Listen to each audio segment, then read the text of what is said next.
Oh, how beautiful, how wonderful. Love it. Kia ora, queens, and welcome to The Cup, the Currently Unnamed Podcast, where we put the real and the tea in reality, and you can always come to us first to quench your thirst. I'm Logan Murphy. Say something gay. Gay, I am drinking some Coke Zero because I needed some late afternoon caffeine. And I don't have a cute shirt in the sense of a drag shirt, but I am wearing a topical cute shirt. The pattern, which you can barely see, are bottles that may or may not contain amyl nitrate. I cannot confirm or deny. And there's absolutely no reason why I'm wearing this shirt today. No reason at all. And hello, everyone. I am your girl, Lana, your resident evil diva. And I'm here to give the tea, spill the tea, and drink the tea because you know I love me some tea. And I am drinking on some root beer that I just got with my dinner that is sitting right here. So if y'all see me eating some French fries, just know I'm hungry. So I'm eating, and it is what it is. That's how this podcast is going to go for me today. So, but what I don't, and something else I don't have, but I should have, but I'm not home, so I don't have it. But somebody has it. David has it. It's the cup mug. And the cup shirt. Fear. And you can get your cup, the new and improved cup mug, and a cup shirt at LanaG'sCreations.etsy.com. That link will be in the description below.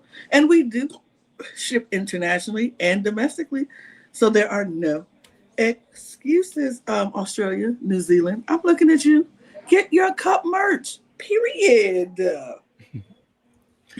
Well, I'm David Healy, and I don't have a cute intro, but I do have a cute shirt. I would have loved to wear a specific shirt, but it hasn't been available for me to buy yet. Maybe eventually. So instead, I'm wearing the next best thing. I have an ivory glaze shirt. Woo. And this is the first time I've worn this on the podcast. I was waiting for the right time, and this felt like the right time. But I am just drinking some water right now. And who the hell are you? Who are you? Hello.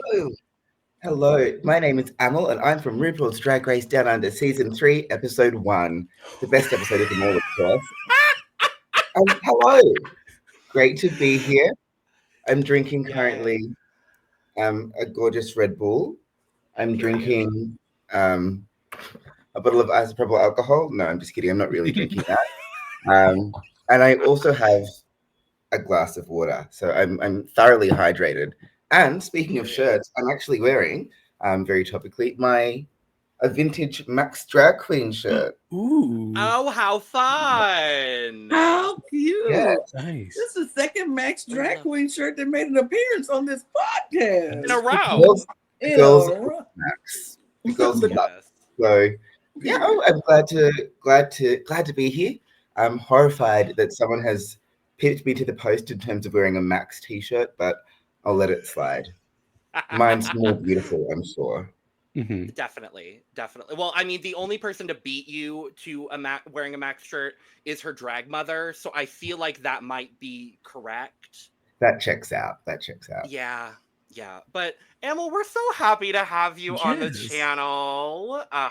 We did not get to see enough of you last season. I agree. We have so much in common. I thought that I had so much more to do, but que sera. Such is life. Best to the best. Yes. Mm-hmm. Well, now you can also be the star of the Cups recap episode for Down Under Season 4, Episode 5. So I'm just happy for the airtime. And we're happy to give it to you, honey. We're happy to. And we are going to talk about yet another fantastic episode of Drag Race Down Under Season 4, because we're going to talk all about this makeover, All of it gorgeous, lovely, and wonderful stuff. Before we do, though, make sure to subscribe if you've not already, because we're here almost all the time giving you almost all things drag. And make sure to check out the description below where you can find all of our audio podcast links, our other YouTube channels, Amyl's links, and our Patreon for exclusive content and early access, including early access to most of the Look Over Here episodes for the franchises that we are currently covering. So, first and foremost, Amyl, how has life been since Drag Race Down Under? What's been going on? What are you up to? Tell us everything. Living, laughing, loving, being myself, having fun. No, it's been delightful. It's been so lovely, I guess, meeting everyone, hearing that people, watch the show. Because that always kind of surprised me, because there was a small group of people who were like, you were the first one out on the worst season of Drag Race ever. Why would anyone watch that? And so for a while I was like, oh, but it's been lovely. People, sort of across the world have been so sweet. I've gotten to travel across Australia, which has been fabulous. And yeah, I'm definitely a lot busier now, which is nice. I am, what else have I done? Shit. Am I allowed to swear? Sorry. Whoops. Let's go for it. Oh, yay. Everything but charisma, uniqueness, nerve, and talent. You can say anything but that, because YouTube doesn't care otherwise. All right. Yes. Well, no, I've been very, very busy, having a gorgeous time. Fashion week, this, that, the other. It's just been delightful. Period. I saw that on your Instagram. I was like, period, you better. Period, you better. I love. Yeah. No, so yeah, having a lot of fun. And I was worried that people would forget about me when the new season started, but that hasn't happened just yet. So I'm feeling very grateful that people are still, engaging with it. Yeah. I think one of my favorite tweets from the past month has been from you when you were like, oh yes, last day being the current reigning pork chop. And then it was a non-elimination episode. And I'm like, oh no.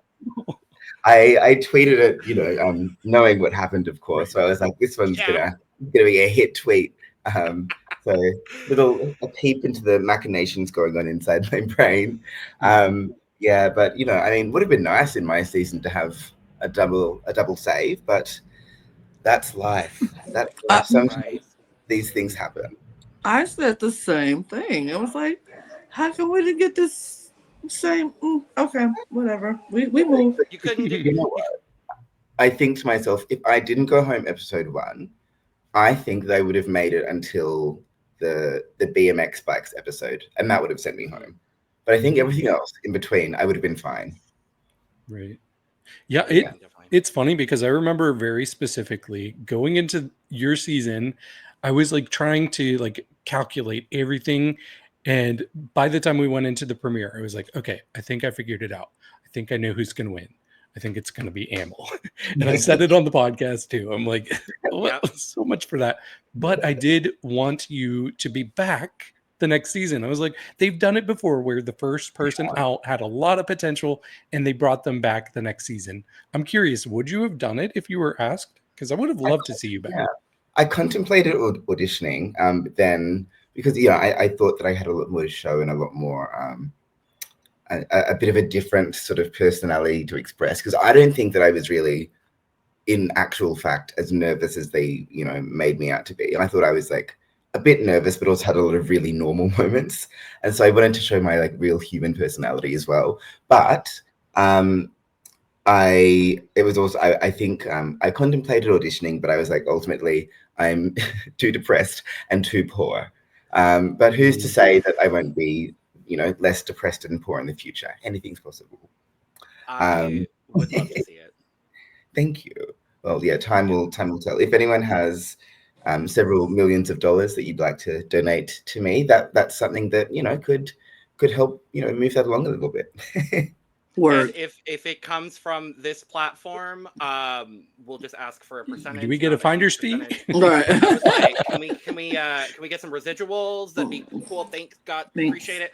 I will say this though, Amyl. I was very happy to have you on Team Lana on that season, and I was like, you're the first person that I picked because I was like, she's winning. She's winning, and I don't care what you say. And guess what? To me, you still won. So whatever. I don't care. We The won. one people's hearts and minds. We won. We won. Definitely. Yeah, no, we absolutely loved you, and obviously all the girls. As has been the case, we're now 4 out of 5 episodes this season with a queen from your season on the pod, which I just absolutely love. The one thing I wish for you for your Drag Race journey is that you had been sent home on a better lip sync song than what you got. I know. Same. Anything else? I would have loved Hot and Cold, which Ashley got. That would have been kind of my dream, I think. But you know, we're dealt the hand, and we have no choice but to roll with it, I guess. Right. But on the bright side, I did know all the lyrics to that song, so I didn't have to focus too much on learning them, which was good. Mhm. And it was a great lip sync because you and Ivory did do a great job. It was all things fine. considered. It was fine. It was above. I'll say it was above average. Look, there's a ceiling for how well anybody can do with that song, I think. Correct. I agree. I agree. I feel like if I had my time again, I would have just windmilled the entire time or something like go. that. Just You know? constant windmill. Yeah. Mhm. Bum, bum, bum. Beep, beep, beep, beep, beep, beep, beep. Yeah, just fabulous. And you all may have been the first two eliminated in the cast, but I think there's something very special about you and Ivory and your relationship. I follow you both on Twitter, and you all constantly had me cracking up with how you all go back and forth on Twitter. And I really would have loved to have Ivory here with you, but her schedule couldn't work it out. Easy. But can you talk a little bit about your relationship with Ivory? Yeah, I mean, Ivory is one of my dearest friends. So it was very, very special to be able to sort of do it all with her. We, you know, got to the airport like roughly at the same time when we were flying out. And there's this like one very miserable selfie of the two of us sort of being like, because we were just so exhausted, and it was nice to, I guess, have someone who I could go through that experience with, because it is like a thoroughly bizarre experience being on Drag Race. And it was also nice in the sense that, you know, because she came home very shortly after me, that, you know, when she got home, she messaged me and she was like, "Girl, I've got a liter of gin." And I was like, "I'm coming over. I've got a liter of vodka and a liter of gin." But no, she is so thoroughly stupid. She is an idiot. I would kill and die for her. She warms my heart. Yeah, very, very, very much in love with Ivory. She's an angel sent by God. That's lovely. I love that. I love that relationship. Following you both on Twitter is one of the best decisions I've ever made, honestly. Like, it's so good. But as you are formerly the current reigning pork chop, I want to know, how does it feel to add another POC queen to the pork chop lounge of Drag Race Down Under? Not Sydney, though. Yes, Not Sydney. The first one who's not from New South Wales, which is huge. Yeah, and the first New Zealander. So I think it was finally time. God, but I think yeah, at this point I'm kind of like, well, it is what it is. I feel like will we ever get a white pork chop? Maybe not. and that's okay. One can I think it's still, you know, it's very shocking to me that last year, despite having a cast of 7 people of color, that the top 2 ended up being white. It really is just remarkable. And it's no disrespect to Isis or Gabriella, but I agree. Like, it was one of those wild things that we pointed out during the season. It's like, for how much POC representation they had, the 2 queens to rise up to the top 2 were, you know, not Ashley and the other 2 white queens. I'll be honest, that was a factor in my equation. I'm like, okay, we're not going to have another New Zealand queen. We're not going to have another white. With such a diverse cast, we're not going to have a white queen. So it's going to be an Australian queen of color. And I'm like, okay, we've got Ivory, we've got Amyl. Amyl's the one to keep an eye on. So but you're like, no, we're just gonna stick with white. And I love Isis. Isis did such a good job on the season, though. Absolutely.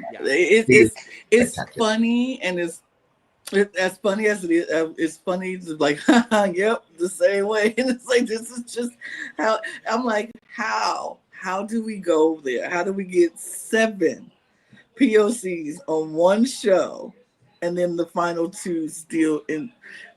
It's so funny. You have to laugh to keep yourself from crying. I kind of want to ask Gabriella. I think we might have her. Spoiler: we might have her on at some point. I would kind of want to ask Gabby how she feels about that too. But It's funny. But yeah, I don't know. I don't remember necessarily. Because you talked about if you had made it past the premiere, that the BMX challenge would have taken you out. It would have meant that you would have done Snatch Game. I don't remember. Did you talk about who you would have done for Snatch Game? Indeed, I did. Do I have a copy with me? I don't think I do. Oh. I would have done former Australian Prime Minister Julia Gillard.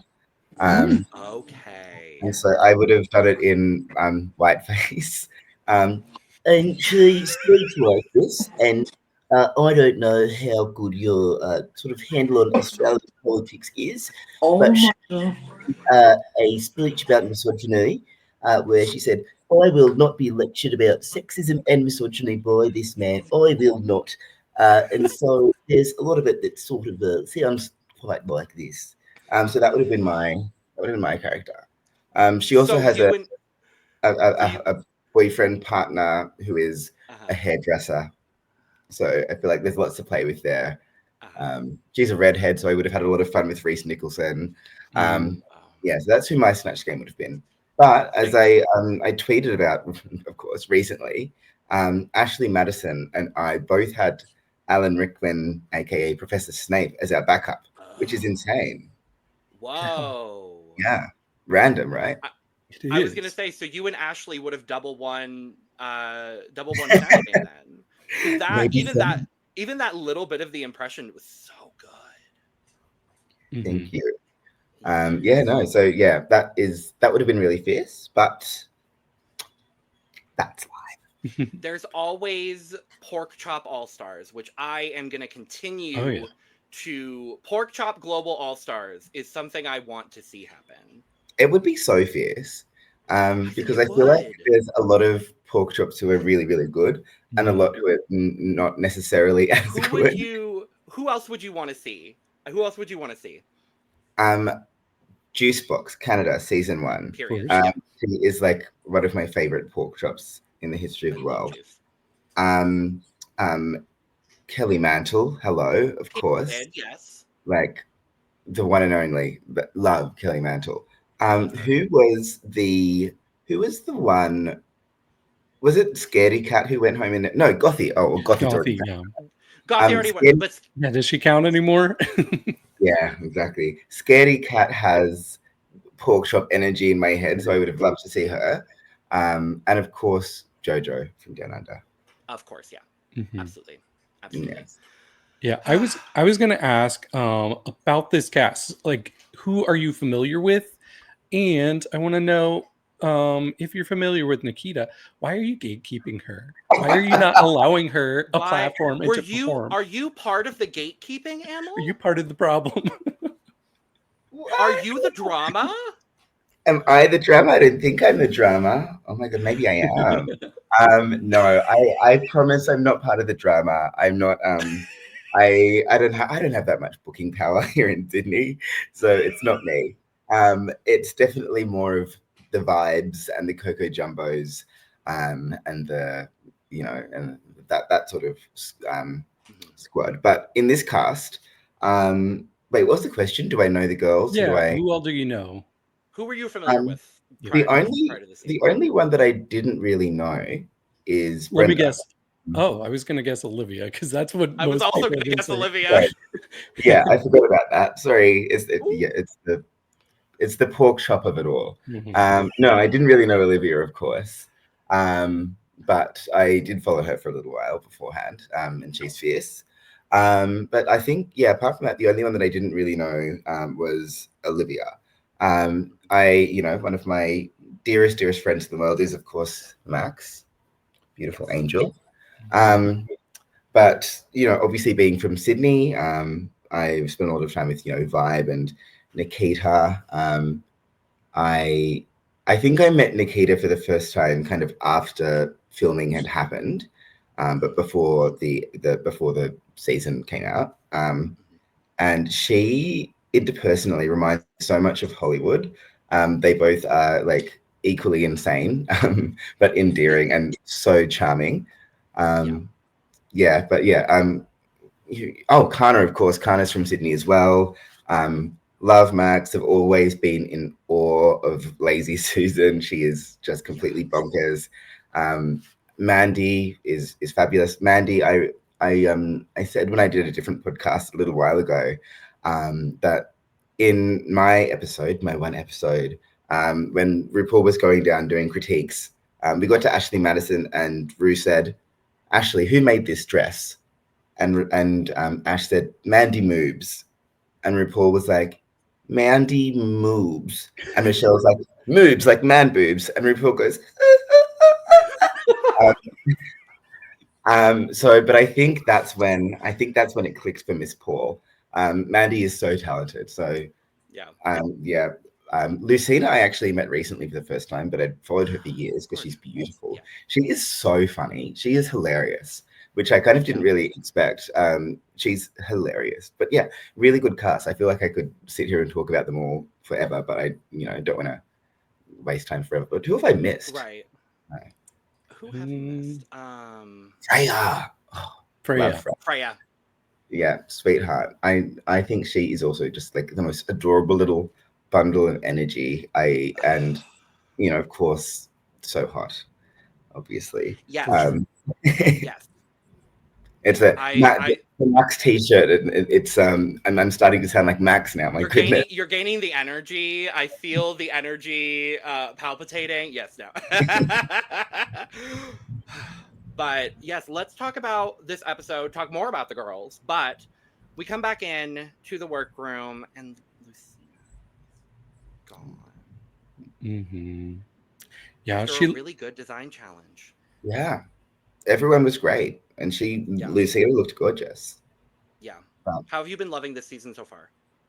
Oh, obsessed. I wish my season was this good. No, it's a really good season. It's really, really strong across the board. And it's, I think the one kind of like bad side to that is obviously everyone is so good. And so every decision feels so unfair. Yeah. Every elimination is like, oh, no. Yeah. Oh. Like it feels heavy in this like lighthearted, warm way, because that's how we're getting the season presented to us, is like everything is so warm and Michelle's bringing such a new energy, which I love. But every elimination is like, oh, devastating. God. Devastating, truly. Everyone's congratulating Mandy on her win, and I would have been upset had she not won. Incredible. Incredible. Mm-hmm. And there's a lot of talk in this and then in the workroom the next day before the challenge about people's track records and maybe people playing it safe now. Lazy Susan. And I might have the same thing to say about her this week. Ooh.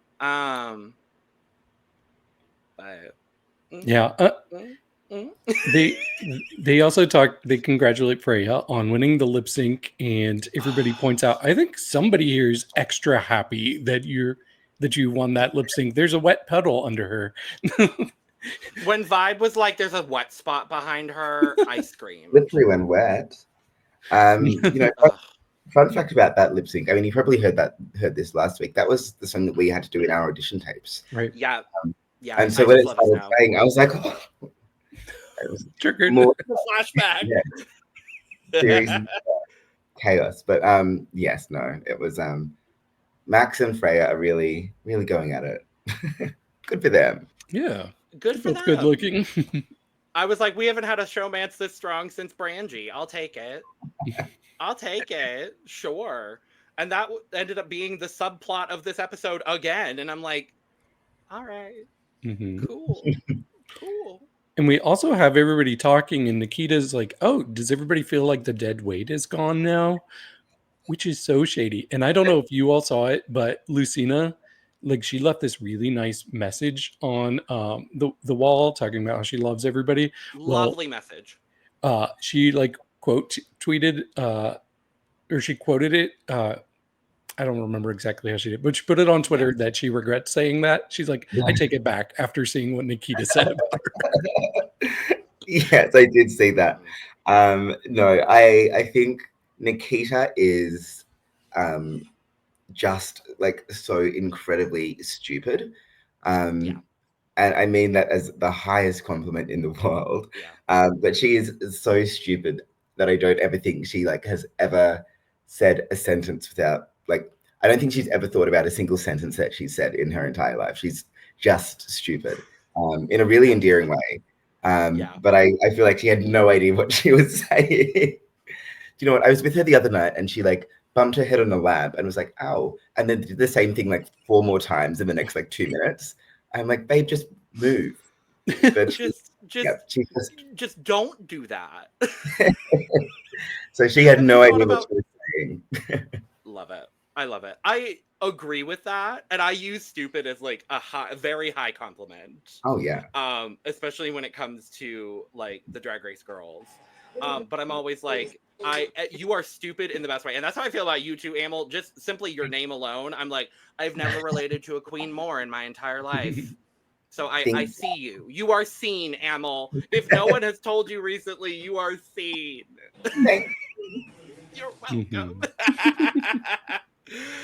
But yes, talking about everyone being, you know, Lazy Susan's now playing it safe. You know, we're talking about track record. We're talking about all these things. Everyone's like, it's like, all right, everyone, pull out your scorecard. What you got? And it's like, and this start of the episode, I don't know if anyone else felt this way, but the start of the episode, it really felt like, okay, cool. I've got an idea about 3 specific people in this episode. And I think I have a good idea as to how they're going to do in this episode. I was like, all right, based on the way they're setting this up, Nikita's going to get a win. Freya's going to do really well or win.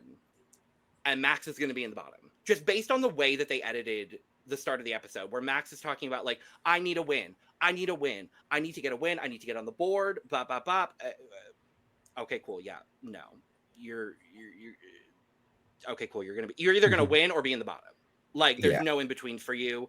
And I felt the same way for Nikita and the same way for Freya. I was just like, okay, cool. So we're telegraphing that this is happening. Got it. So I had this like...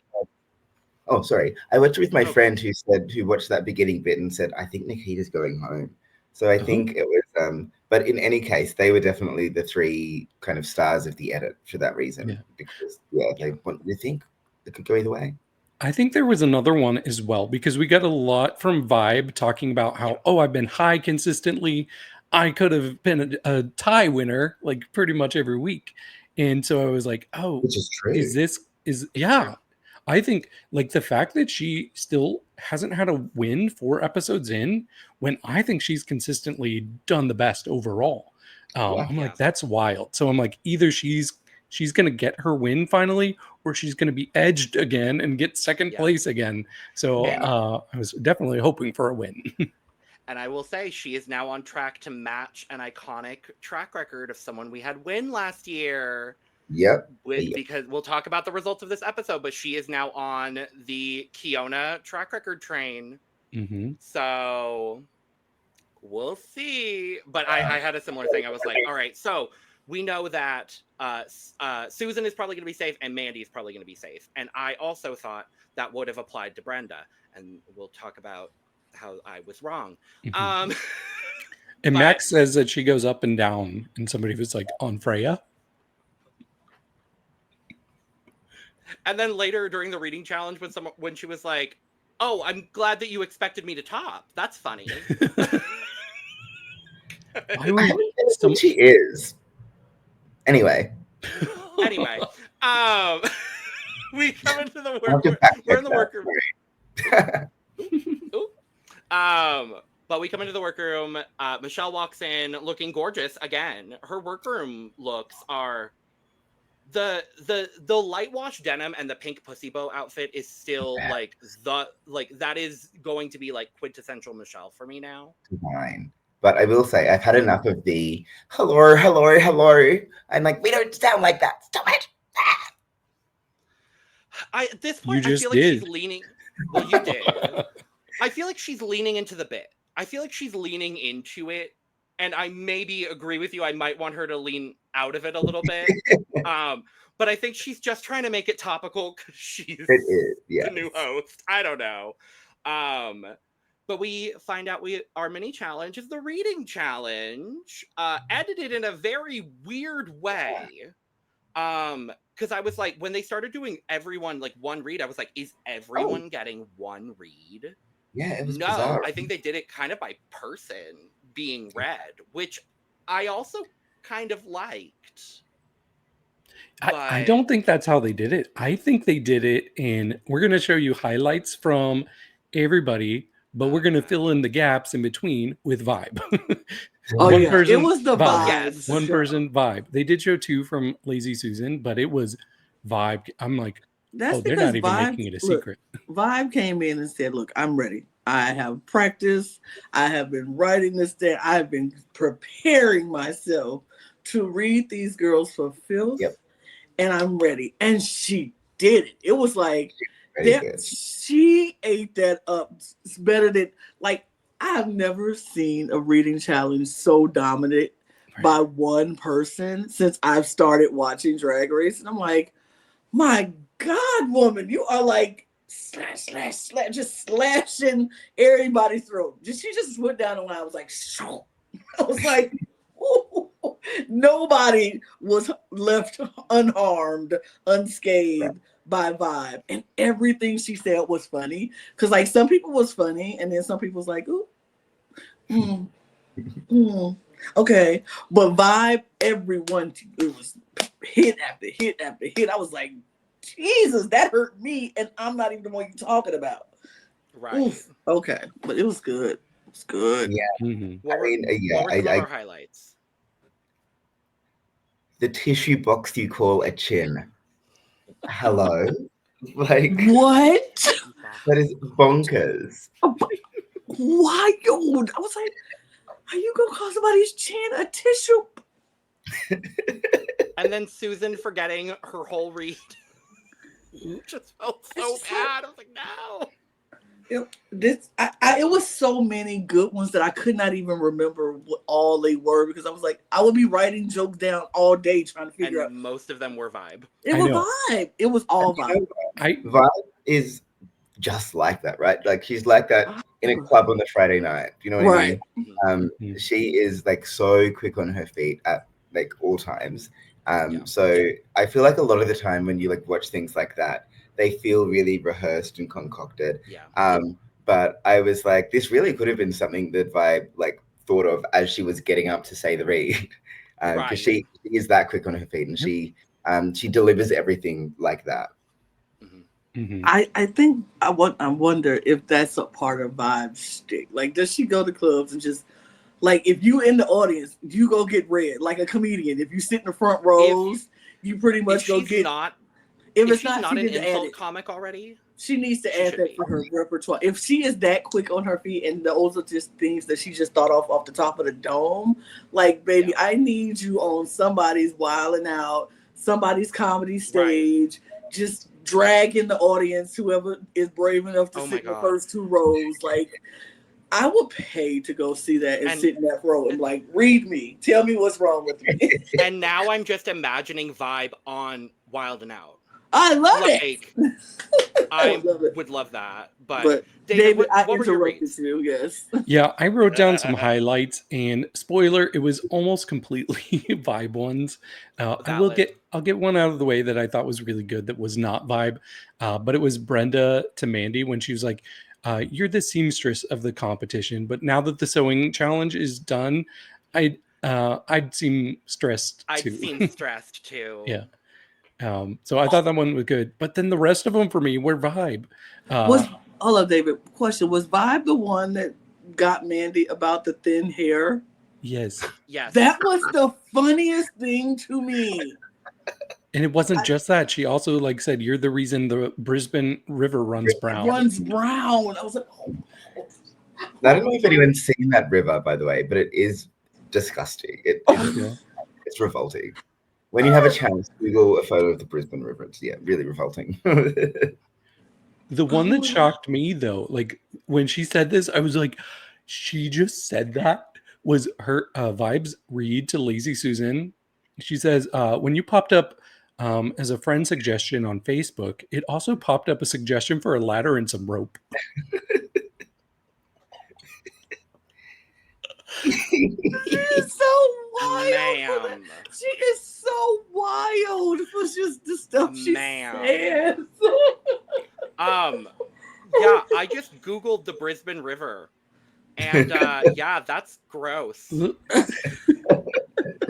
And I will say on Google, when you go to Google Images for Brisbane River, the first like subtopic is Ariel, and the second one is brown.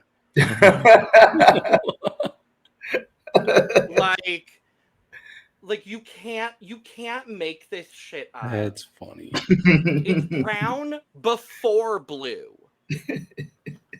Anyway, yeah, without a shadow of a doubt, Vibe. But one last one. Vibe to Nikita. She said the only prep you did for this show was Truvada. I learned so much watching these shows. I said my little cis woman self is learning so much by watching Drag Race. I have learned about prep. I've learned about the handkerchief. I've learned about so much. Amyl nitrate. I've learned I had no knowledge of any of this in my quiet little life, but thank you, Drag Race. I'm glad that we're queerifying you, Lana. Queerifying me, because I was like... Because you are an ally, and I love it. Period. But yes, no, Vibe obviously was gonna win the challenge. Masterclass. Yeah. And I think honestly, I'm gonna say it now. I think she's becoming my favorite Down Under queen ever because I'm just obsessed with her. With Amyl sitting right here. I mean, besides Amyl, that goes unsaid. She is incredible. She makes everything look so easy. Look, Vibe is such a vibe. Oh, she's such a vibe. I get the name now. I really do. Pre-season, I fell in love with her, and I was like, "Why do I like this woman? I don't even know her." But then every week, I'm like, "Yep, that's why. This is why she's so good, so good." She's everyone. I'll say, go ahead. Everyone in Sydney was so happy when she got cast because she really is just like the pinnacle of Sydney drag. Like she is fast. That's what everyone wanted to see. Like none of this me or Ivory. It's all of like that is what people want to see when they come to a show in Sydney, and she is just delivers every single time. Would die for her. Love it. And for those reasons, I think right now she's my winner pick. I gotta be honest. Like I've shifted my for my draft. I say yes. Yeah. For my draft, I say yes. Period. But we find out that the maxi challenge for this week is the makeover, which feels really early for the makeover. I know we're over halfway through the season now, but like it felt a little early. 7 people for a makeover is a little abnormal, but regardless, we're making over librarian. Which I love how Michelle introduced. She's like, wait, I will have to say the reading challenge, the library is back open. Yep. It's reopened. I was like, what? Oh, because they're librarians. I get it. It's cute. I love that. And then they all walked in and they look so librarian-y. As who said that? They look so librarian-y. I was like, yes, they do look kind of librarian-y. But I love a good makeover challenge. It's one of my favorite staples on Drag Race that I've come to love so much because it's always somebody's story that I'm just gonna fall in love with. Somebody's makeover or somebody's partner. I'm gonna be like, I really like this person. And did it happen again? Yeah, it's somebody who I just I love them. And on the flip side, I tend to hate the makeover, not for the makeover itself, but the fact that one of my favorites always goes home on the makeover, and tradition stayed alive regardless of who would have gone home in the lip sync. I would have lost a fave. So I was like, cool, I'm gonna lose one of my absolute favorites this week. Awesome. Big fan. I'm surprised they hadn't done librarians prior.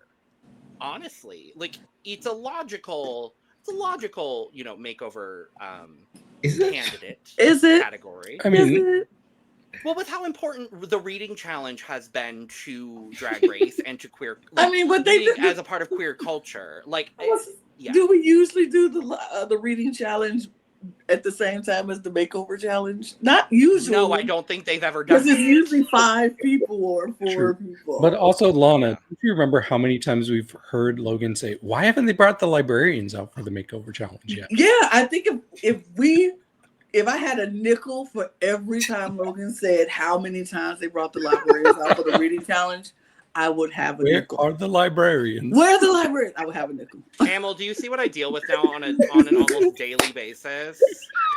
Amyl was the first one to clock what you just said. What you though. just said. I know.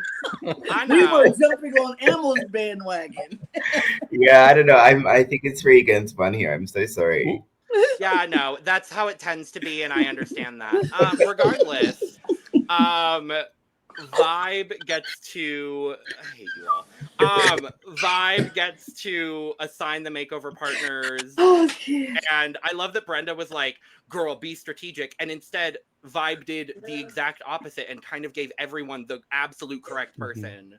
Yeah. I thought she was going make down the over. line at first, but then she like skipped one, I think. Right. Mhm. Also, I wouldn't have picked any other choices for any of the picks. Literally. I agree. I especially agree with Max and Brie. That to me was like a perfect pairing. Mhm. and it was interesting when all of them came out and introduced themselves. I think 6 of the 7 started out by saying something not in English, and it didn't tell us on the subtitles. It just said audio not in Non-English. English. So I'm like, oh, Yeah. this is really cool. What's the tie there that binds them to start out not in English? Probably that they're all from Aotearoa, I'm gonna assume. I believe they were all speaking Maori, I believe so. which Yeah. is of course Indigenous Aotearoa language. Except of course for the one person, but Yes. Hi, I'm Jack. I love him. That is the one critique I have of this episode. We got to see a lot of everybody except for him. I'm like, what Yeah. is your That was story, Mandy's sir? partner, right? No, that was Susan's partner. Susan. Yeah. Susan and Yeah. Mandy's partners both were kind of like, we didn't really get to know anything about them. We just saw them be fierce, which I Yeah. do love. Yeah. But I wanted to know a little bit more about them too. Like, Yeah. I mean, with the way Down Under has been going this season, and I've been saying in every episode, everything feels so rushed. Like they have so much material and then they just try to pack it in this one little hour or 55 minutes or whatever it is. And it's just so fast. We don't get all the stories. And so it's like, I feel every week I leave saying, I feel like I'm missing something. I feel like something else should be happening and we missed it.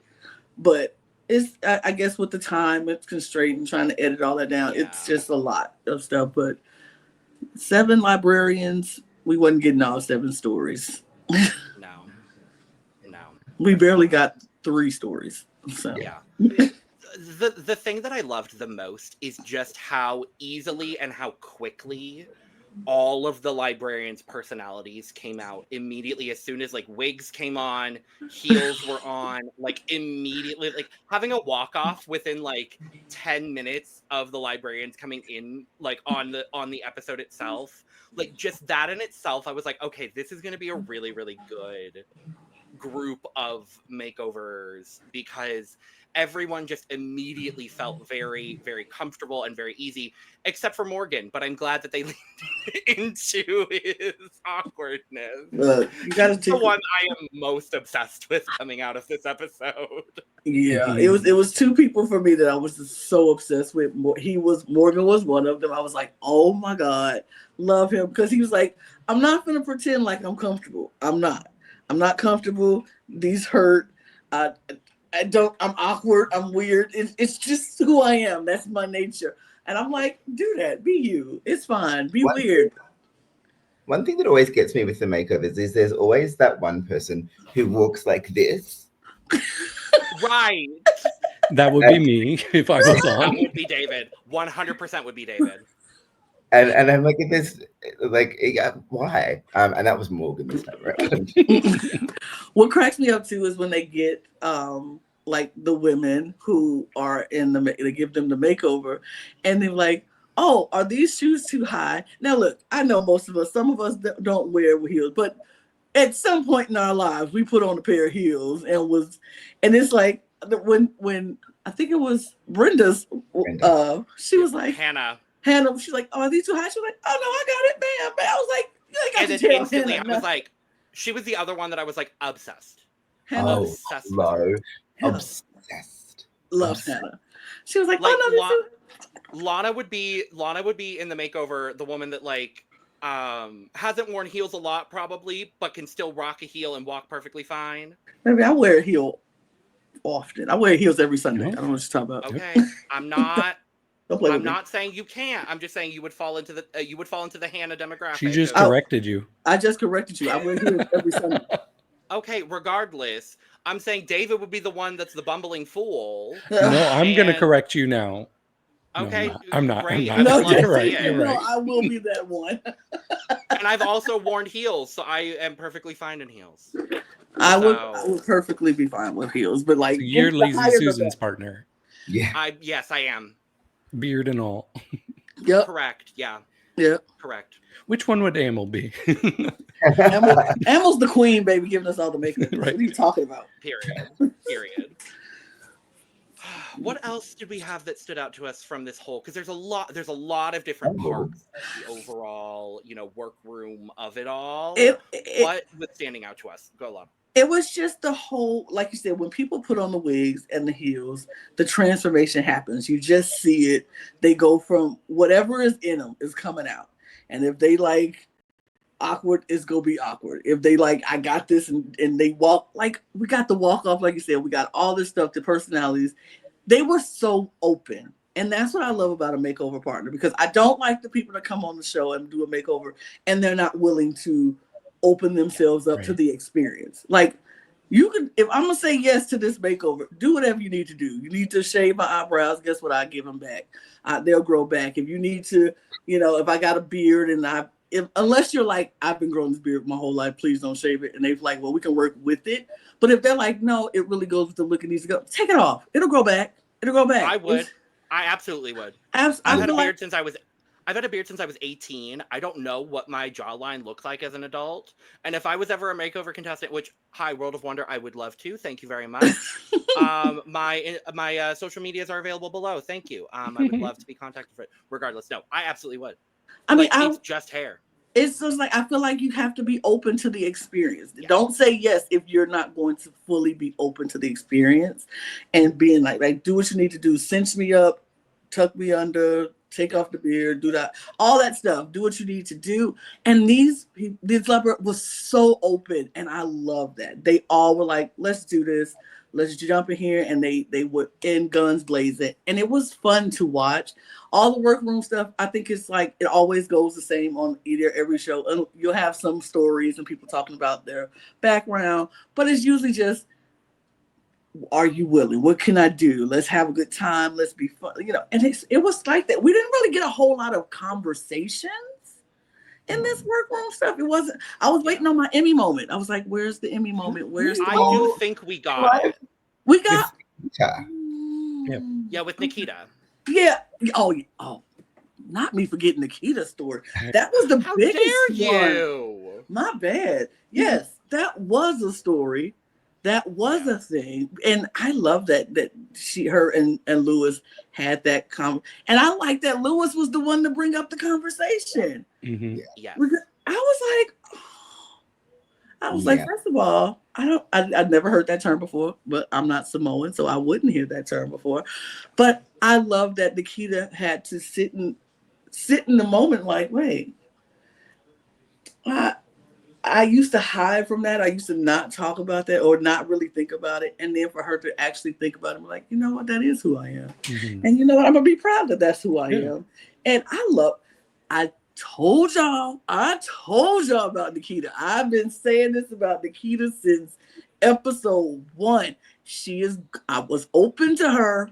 I said she started off sassy in this episode. She was giving us the Nikita but I was like, that still ain't you. She's just got layers. People got levels, Lana. Yeah. David, that ain't her. That ain't her. Because Amyl, is it her? What we saw on that stage and what we saw with her conversation with Lewis, that's her. I bet Nikita is a sweetheart, but I think the character Nikita Amon has to be a little bit of, because you got to do that. But I feel like the real Nikita inside, baby, we saw that on the stage. She is a sweetheart. She is kind. She is loving. She is opening herself up to this journey that she's on in her life too. I love all aspects. I love all aspects of Nikita. I do. I am a fan of Nikita. I love all the aspects of her, but I love that soft and vulnerable and just warm side. It just does something to me when I see her get to that point and she's like, I'm like, oh. Which side have you seen more, Amyl? I want to say it sounds like such a cop-out answer, but both. Like I really do think that she is both of those things completely all the time. Like she truly does contain multitudes. I think she is very quick to be sassy and fierce, and because she's a ballroom girl, right? And you don't get very far in the ballroom without bringing the claws out from time to time. But at the same time, she is also like so sweet and very attentive to talk to as well. And so like she is like I would die for her. I've said that I would die for about 4 people so far, by the way. So hopefully they don't ask you to. Those texts. But no, she is like she really does contain multitudes, and I think it was nice to see that softer, warmer side of her on the show. Even when it first comes up, like they're first talking about having that Samoan like connection between the two of them, and Lazy Susan's there with her partner, and they're like, and Nikita's like, oh yeah, and you all can connect over having the same culture of being pirates. And I was like, so she just flipped it on a switch in a second. So I just love seeing both of those layers like walking simultaneously with Nikita. But I see what you're saying, Lana. I'm giving you a hard time. I love her. Yeah. No, I do. I love Nikita, all facet sides of her. But I just feel like when she was that moment in when her and Lewis was having that connection, it just felt so real to me. It felt real. Not that she's not real. It just felt real. And I think it's probably because I connect with people finding their culture and understanding who they are within themselves and the journey that it takes for some people, because if you're disconnected from your culture in any way, when you reconnect, we just talked about it on Canada, reconnecting with your culture is something that's so beautiful to watch, and it's so beautiful to see, and it's beautiful to do. So I love that for her. I hope she connects with it even more. And then the connection to then when they're on the main stage practicing, where Lewis is kind of choreographing her through the performance. And we heard her talking about it being something that she was not all that confident about. And like seeing all of that happen to it, just like this felt transformative for Lewis as much as it was transformative for Nikita. And I just absolutely loved that. I absolutely loved that. Mm-hmm. It was immediately when I saw them practicing on the stage, I was like, oh, this is going to be special. I was spoiled ahead of time that Nikita got a win. But I was like, well, I really can see why at this point. It was immediately, I'm like, this is going to be a special moment. And I'm so happy that I get to witness this. This is why I'm glad I don't restrict myself to just watching the US version of Drag Race. Exactly. Like so many other people who live here do, just because they're missing out. And like, especially like other countries, we just talked about Canada. It is crazy how much you miss out if you're like, I'm not going to do that. Oh, this one has subtitles. No, I'm not going to watch it. You're missing out. And I'm You preaching missed to the out on choir, one clearly. episode with Amyl. Right. Hello. Hello. Yeah. Amyl, did you have any other moments throughout all the workroom stuff that stood out to you? No, do you know what I will say? This is kind of backtracking a little bit. I would be fuming if I had a makeover challenge partner who didn't shave their beard. I would be fuming. Yeah. I don't know what I'd do. I'd be unhappy. I think I'd just do it in their sleep or something. And that's why I wish we got to know more. That's why I wish we got to know more about her makeover partner, because it seemed like, and I feel like Susan is the kind of queen to just go with it and like, no, it'll absolutely work. And it did ultimately work with the character that that she had with Dumbwaiter, one of the best makeover drag names of all time. But they ended up it ended up working out for them both. But I would have loved to see that conversation of, oh, are you cool with shaving your beard? Or, okay, cool, we're just gonna work with the beard. Like, I would have been fuming. But no, I thought the workroom bits and pieces were not overall very arresting, but I'm really glad that we got the Nikita moment. I thought that was very special. Can I address a couple of other moments before we dive in fully to the conversation with Nikita? So first of all, we had on the workroom day a confessional, and I'm like, oh, this is kind of shady. But it was the producer talking to Brenda, and this is a moment where I'm like, Brenda doesn't know that this is gonna be like available to be in the episode, because the producer's like, oh, I heard you connected well with Hannah, I think was her name, and Brenda's like, oh, she talks a lot. She's very talkative and makes a face, and I'm like, oh no, poor Hannah, watching her do. And I don't think it was meant shady, because we do see a montage now of, I want to make sure I'm saying her name. Is it Hannah? Hannah. Okay. It's Hannah. Okay. We get a montage of Hannah just talking and talking and talking, and Brenda's like, yeah, and I'm sure Hannah's self-aware enough to know that like this is how I am.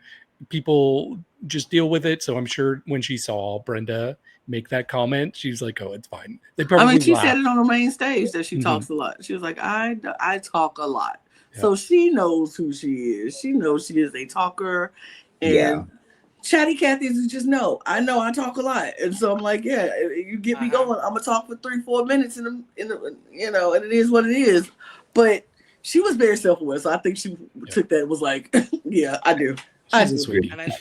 And I love getting to see, since this was Brenda's last episode, we'll talk about it. I'm glad we got to see her be super shady. I was like, oh, that's a side of Brenda we haven't seen yet. Ooh. And it's just the casual, she's super chatty. Like, it's that kind of just subtle shadiness that I love it. I loved that. Hannah was fabulous. And I once again tweeted. I love to tweet, of course. But I tweeted that it reminded me of that like one video of Cosmo being like, and my father was a Jehovah's Witness and she was doing coke and that like that's exactly how it was when they edited that like little montage together. It was like, I have a half brother and a half sister, and I've never really been good at eyeshadow. And I remember in the 90s, it was like, girl, where? What she say? At one point, she was like, I remember back in the 80s. And then she was like, I remember in the 90s. And I'm like, she's got all the decades. She was like, I've been every here for decade a minute. covered. I've been here for a minute. I lived through the 80s. I lived through the 90s. I made it through Y2K. I got some stories to tell. Right. I love Hannah. I feel like Brenda trying to hold her face still. Right. He's like, I have to tell you this hilarious joke. Like, okay, I'll be quiet, but then I had to tell you. I had to. Just like she. And then when Brenda was like, "Just look up for me." Look, I have a big surprise for you all right now. I actually have Hannah here with me. Okay, come on in, Hannah. Come on. Come on. Oh, Jesus. Hannah would eat that game up. She knows. Oh God. I love Hannah. I want to sit down and just talk to Hannah back and forth and see who will get the most words in. Because like she's good. She's good. I want to hear some stories. Mm-hmm. But that was so funny. Hannah was hilarious. Anything else, David, that you had that you want to talk about? Yeah. So we didn't mention it, but we only got 2 pairs where we saw them practicing on the runway, and it was Nikita and Vibe. But we had a conversation with Vibe, and it actually the previous day was touched on very briefly with Max and Bree talking about how Bree takes her kids to like drag story hour. But we had a further conversation between Morgan and Vibe talking about drag story hour at the library that he works at. And he's like, yeah, people just come out of the woodworks anytime we have this, and they just lose their minds. And I'm like, why? Like, why are people so obsessed with drag queens trying to just teach kids how to read and how to like be happy with who they are? Like, it's wild. It's so funny to me because it's like you're upset because a drag queen is reading, but you're not upset with somebody walking down the street with a gun and killing the kids. We're okay. We're mad at drag queens reading, but we're not mad at the drug dealer trying to sell our kids drugs on the streets. We're not mad at these the real things that we should be mad at. We're not mad at pedophiles working in the church with the kids. Oh, I said it. I said it. As a Christian myself, I said it. I was gonna say your place to say it. As a Christian, I said it. I said it. We're not mad at Uncle Rob who is touching on our kids, but we mad at Cheryl the drag queen reading to them. Hello. How dare you call out Cheryl like this? Who is Cheryl? It's a drag queen named Cheryl. She was on Drag Race UK and Canada versus the World. You know Cheryl. I don't know these drag queens. You saw Cheryl on Canada versus the World. I saw a Cheryl this year. Yeah. She was just Cheryl. It used to be Cheryl Hole. Canada versus the World. Oh no, I didn't really watch that one. I know you didn't. That's why I podcasted about an episode. That's why I podcast about an episode of it. One. She was gone by that time. She made it to the finale.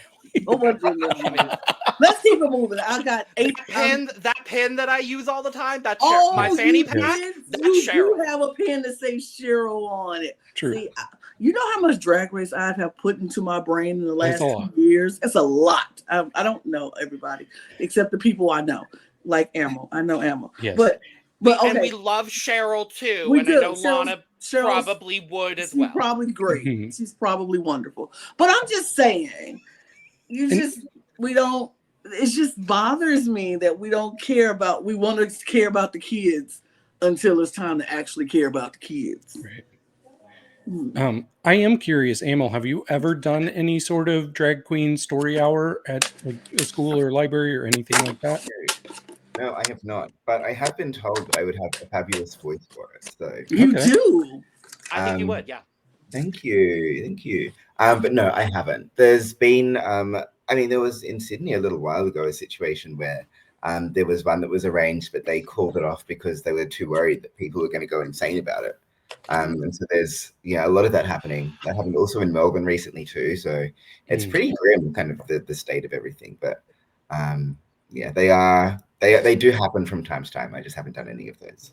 But if anyone does want to hear my lovely voice read a book or something like that, I'm always here. I say we have drag story hour. Ooh, that would be fun. Here on the cup. I would love that. Mm-hmm. Have you had any sort of interactions with protesters or anything like that while doing drag? I personally haven't. Good. That's what I wanted to hear. Yeah, I actually haven't. So I feel like I'm very lucky in that way. But Vibe, of course, Vibe and Coco, and I think she mentioned this in her promo. Yeah. Famously beat up a homophobe on Oxford Street, which is our little gay strip. So that's really fair. So again, I'm singing Vibe's praises, but I don't think I would have been, quite so, I guess, brave in that situation. So yeah, she's fabulous. But yeah, I personally haven't had to deal with anything of that nature. So lucky me. Exactly. And now we understand what you mean when you said you live under a flight path. Yes, we heard it just then. I didn't even. It was so subconscious. I didn't even realize I heard it until you pointed it out. I was like, oh. So weird. I heard nothing. Okay. Oh, really? I heard it clearly. Oh, it was pretty faint for me. That's wild. It might be because I have headphones, like the earbuds in, and I know you don't today, Lana. No, so, I don't. But regardless, I'm glad that we're having all of these conversations. And again, like I said before, I'm glad that we have librarians. Right. Mostly because we get to have these conversations and have people have the people on both sides of this that are impacted by it, speaking about it. So I'm happy that we got this conversation. Yeah. And Vibe said something really important. Like, I really liked how she worded this. She's like, you all are afraid of drag queens grooming children. You all are grooming us to be straight from the moment we are born. We see it in media. We see like people kissing, holding hands in movies, in person. And we're just told that we're told that's the expectation. And yeah, it's something I really dealt with because just the way that I had to suppress my sexuality until I was in my late 20s, which is wild. I wouldn't wish that for anybody else. But yeah, I just really thought that was poignant how she worded it because it's so true. That's grooming. That is very much so. David, what year did you come out? I started coming out 2012, 2013. We came out at the same time. Okay. Wow. Yeah. That's really fun, actually. Yep. I was 27, 28. And I was not. But I was lucky to start coming out when I was like 13 or 14. So I was very lucky about that. But I'm doing a lot of quick math here. This is stressful. Right. I was doing the quick math and I'm like, no, that would have been around the same time that I did. Wild. Wait, what math were you doing? Were you trying to see how old I am? Yes. I'll be 40 in January. Okay, 39. I was one off. So close. Yeah. Well, you look fabulous. Don't look a day over. I'm not going to choose a number. It's going to be fair. No, they don't. I was going to say, you look very useful. Thank you. Both of them do, and I look older than I am. How old are you? I'm 27. Oh, there you go. I'm 28. But I Don't ask me how old I am. Yeah, Amyl, you are the age I was when I had my first relationship. Oh, there you go. 28. It's a great age. 27 has been pretty good too. I'm excited for 28. I'm very excited for 28. 27 was good. I was on DragRace at 27, despite the bit made it look like I forgot my age, but that's fine. Hey, Saturn. Hey, it was part of your Saturn return. Exactly. Oh, we didn't even talk about how you. Right now. We didn't even talk about how you entered the workroom. It's so iconic. That was the funniest thing to me. I did my entrance 4 times perfectly. Yeah. And they said, let's do it one more time just for good measure. And that was the time that I fucked up. But because I was already so comfortable because I'd done it so many times and I knew the cameras and the producers and whatever by that point, I was like, oh whatever. And then that's the one that they used. Oh no. That's sick. They set me up. They set you up. Sick. Probably because they knew the results of the episode. Yep, they're like, okay, well, we're going to make it look like she was so nervous. She's so nervous. Yeah, but no, I did it perfectly many times. So, yeah, I wish they, I wish, no. You know, I'm glad that it worked out that way because I feel like it was entertaining and it was. so to speak. So that's a good thing. But yeah, It definitely was iconic. It was iconic. Yeah. thank you. Yes. Well, with that being said, shall we go to the runway? Yeah. Oh, Okay. just kidding. David Well- has more things to say. Well, Sorry, we David. didn't really get into the Nikita of it all. We did, didn't we? You did a little bit earlier, but yeah, I wanted to talk about the Fafina. Is that how it's said? I don't know. Fafina. Yeah, Athena. Yeah, I had Fafina. never heard of this term, and I'm still trying to understand exactly what it means, because we did get an explanation from Nikita. She said that it is someone who is female presenting, but not female born, and it could be a trans person. So I just really found this conversation between Lewis and Nikita to be fascinating. Just learning about a new term in a new identity that just was so foreign to me. And this conversation was one of the highlights of the season so far for me. I really adored that they got into this, and really it almost felt like Nikita, we were seeing her learn about herself in real time. And like, when does that happen on Drag Race? Like, this was a moment. I don't know. And I definitely agree with that. I think we got similar but different. We got a lot of that over the last couple of weeks from Max as well. Yeah. Like hearing about Max's story and then having her full breakdown and then having that kind of cathartic moment in that incredible lip sync with Karna and Nikita. Like this season has also been a lot about just storytelling in general, like storytelling on the runway, storytelling in the workroom, storytelling in the confessionals. Like it feels like, and I would say more than any other season of Down Under, it feels like we're really getting to know the girls more. Because I love the queens from all of the other seasons, but like, not to specifically call out your season, Amyl, but I feel like I came out of that season and I don't really feel like I knew a whole lot of you and like the inner workings and like the things that I want to know coming out of it. And that's another reason why I'm happy we're getting so many of you on the pod, because I'm learning so many things about all of you from having these conversations that we wouldn't have had otherwise. And I just like, I don't know if Michelle taking over as the host was just like the big switch for everything to kind of be like more warm and there be more storytelling, but I really do feel like something clicked and they finally understood, oh, we need to be showing the full person that all of these queens are. Because I love Isis dearly, but if I didn't know her and have had several interactions with her since her season, I don't know that I would know that much about Isis or Gabriella or any of the queens from your season, really. And it's a little frustrating, and it hurts for all of the other, you know, Down Under queens that I don't feel like I know a whole lot of you, unfortunately, and it sucks. And I don't want that to be the case, but unfortunately, it kind of is. But hopefully not for much longer. Hopefully not for much longer. Yeah. So now we should go to the runway. The runway. Yippee.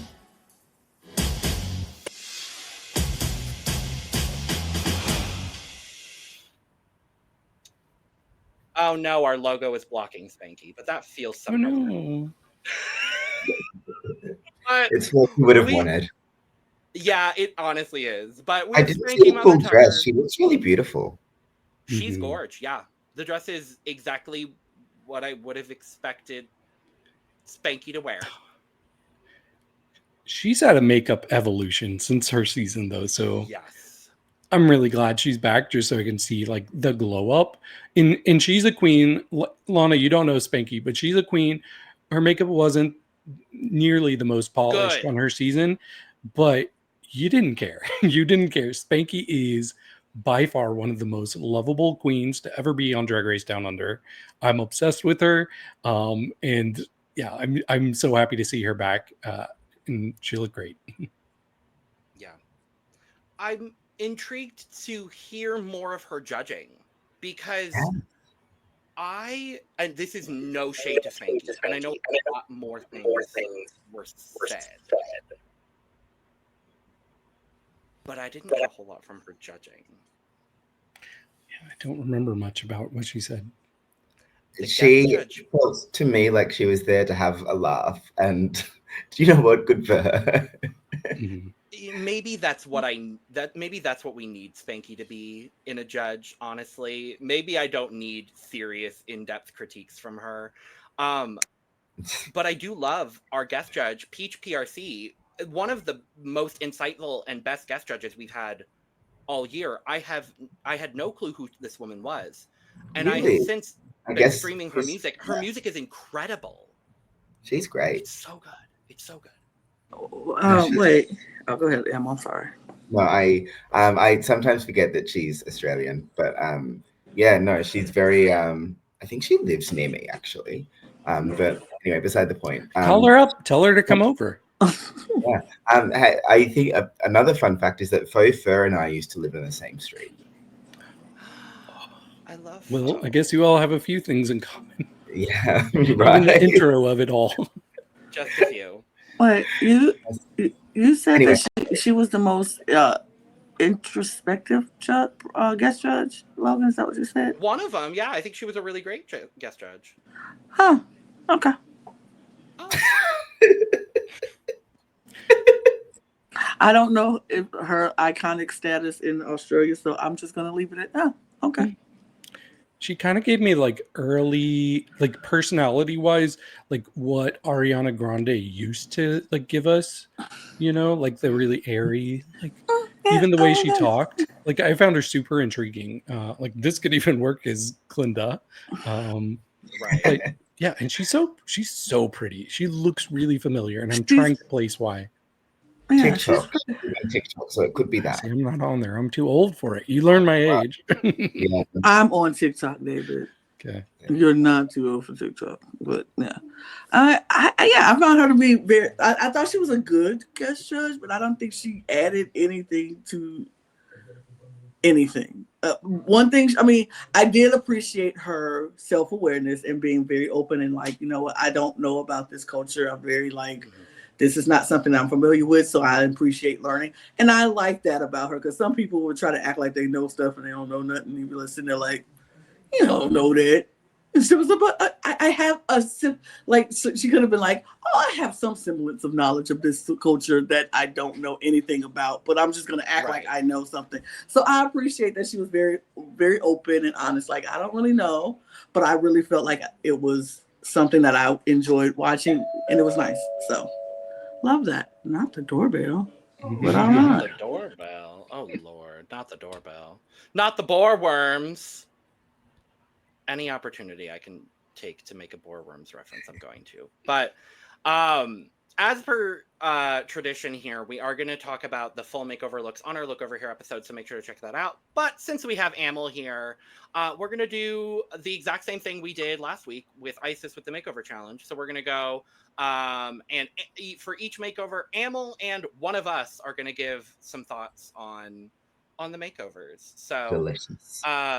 We are going to dive in first with Vibe and Buzzkill. Amyl, what do you think? Obviously delicious, really divine. The two things that did unfortunately immediately capture my attention were the length of the leggings. I hate how it cuts off just before the shoe. And I think and this is always going to happen in a makeover challenge, but I do think the jacket is slightly ill-fitting, which annoyed me as well. But conceptually, I see what she was doing, so I like it. I loved the pointy brows too. That was really fierce. Gorgeous makeup, gorgeous costumes apart from the two little things that I mentioned. And I liked the performance of it too. I think leading into the frustration was the best thing to do. So yeah, I liked it. Yeah, I'm with you. They match pretty perfectly here. I do see that we have like opposite, like it's kind of like mirrored looks. So I like that there's something distinguishing the two because they're so close. But I think this really could have been hit or miss just based on the look alone. It really was the story and the presentation that brought this over the edge, because I think they were one of the most fascinating pairs to watch. Morgan brought it as Buzzkill, absolutely leaned into that character, and perfect names too. Vibe, Buzzkill. Yeah. So I was super into this. This was a lot of fun. Definitely. Let's talk about Mandy moves and oh Lord, I don't remember her makeover partner's name. It was Hi. Penny Pex. Penny Pex. That's fun. Yeah, great. So Penny looks like such a Brisbane queen. I can't explain it, but she literally looks like just any queen out of Brisbane, which is really, really fierce. I like the nod to the hanky code. I think that's really fierce. Little fun fact from me, that was going to be, I nearly did a hanky code look for my rainbow look on episode 1. Where it's going to be like a denim dress with like a bunch of pockets, and obviously like hankies from the pockets. That was I very nearly did that, but then I didn't, obviously. But anyway, I digress. Not about me. I think these are fine. I love the hair color on Penny. I think that's gorgeous. The outfits are fine. Mandy is really, really talented as a seamstress. Sometimes I just wish her taste level was a little bit more elevated, but she is like a remarkably competent drag queen, and I think this is good. I couldn't agree with you more. I love the nod to the hanky code. I think that all of the referential qualities about Mandy's Drag Race package so far have been so great. I love how much queer culture and how much fetish culture she's really highlighting on this platform, and I really, really appreciate that. But I agree with you. The look is very simple. Very, very, and I would say if a bottom 3 had been named, I do unfortunately think I would have put Mandy in the bottom 3.